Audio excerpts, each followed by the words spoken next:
नमस्कार दोस्तों, primary market की सीरीज में फिर से आपका स्वागत है। आज हम प्राइमरी मार्केट में यानी आईपीओ के बारे में जो चर्चा करने वाले हैं, ये सीरीज का आखिरी सेशन हो सकता है या है आखिरी सेशन है। अच्छा, जब भी कंपनी आईपीओ लाती है, हमने आपको बताया डीआरएचपीए डॉक्यूमेंट पढ़ना चाहिए, क्या देखना चाहिए, इसके बारे में पिछले वीडियो में भी हमने डिस्कस किया है। अच्छा, जब भी कंपनी आईपीओ लेके आती है तो दो मेथड होते हैं। एक तो होता है फिक्स्ड प्राइस इशू या book building issue. Fixed price issue यानी सिंपल लैंग्वेज में समझाता हूं, आप किसी दुकानदार के पास खरीदी करने जाते हो, दुकानदार के दुकान पे लिखा होता है फिक्स्ड प्राइस, नो बार्गेनिंग। मतलब आप जाओगे, दुकानदार अगर आपको बोलेगा ये वस्तु, ये चीज 100 रुपए की है, आपको 100 रुपया देना होगा। आप 100 रुपया देंगे, वस्तु लेंगे, चीज लेंगे और बाहर आ जाएंगे।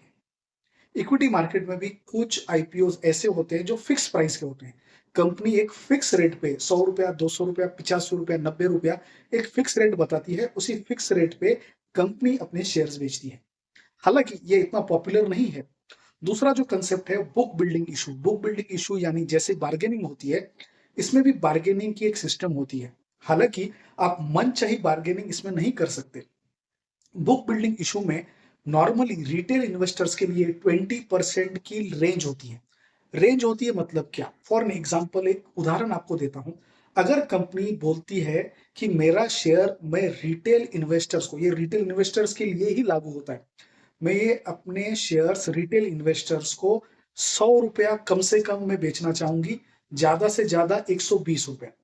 तो रिटेल इन्वेस्टर जब आईपीओ के लिए अप्लाई करता है तो वो 100 रुपए में भी कर सकता है, 120 में भी कर सकता है, या बीच में जितने भी नंबर्स आते हैं 111, 112, 115, उसके लिए किसी भी आंकड़ा, मतलब किसी भी वैल्यू को पकड़ के रिटेल इन्वेस्टर एप्लीकेशन कर सकता है कंपनी के पास।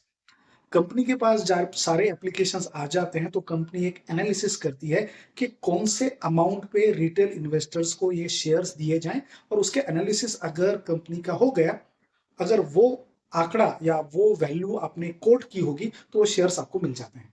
अगर उससे कम आपने कोट किया है तो आपको आईपीओ नहीं मिलता। आईपीओ नॉर्मली 3 दिन के लिए ओपन होता है। हालांकि अगर आईपीओ सब्सक्राइब नहीं होता या लोग उसमें अप्लाई नहीं करते तो सेबी के कुछ रूल्स हैं, गाइडलाइंस हैं, सेबी से परमिशन लेके कुछ दिनों तक आप उसे एक्सटेंड कर सकते हैं। आईपीओ जैसे ही आपको मिल जाता है, आपको कम्युनिकेशन ईमेल द्वारा, एसएमएस द्वारा, एक्सचेंज द्वारा मिल जाता है, और आपको आईपीओ अलर्ट हुआ है या नहीं हुआ है, ये आपको कम्युनिकेशन मिल जाता है। जो लोग एसबा यूज करके आईपीओ के लिए अप्लाई करते हैं, एसबा यानी यूपीआई मैकेनिज्म के थ्रू, हमारा एक वीडियो भी है इस पर, देखिए, उन लोगों का पैसा ऑटोमेटिकली अनब्लॉक हो जाता है। अगर पैसा अनब्लॉक नहीं होता है तो आप कंपनी को लिख सकते हो कि मेरा पैसा अभी तक अनब्लॉक नहीं हुआ है। वो आपको राइट गाइड करेंगे कि किसे ईमेल लिख के आपका आपका पैसा अनब्लॉक कर सकते हैं।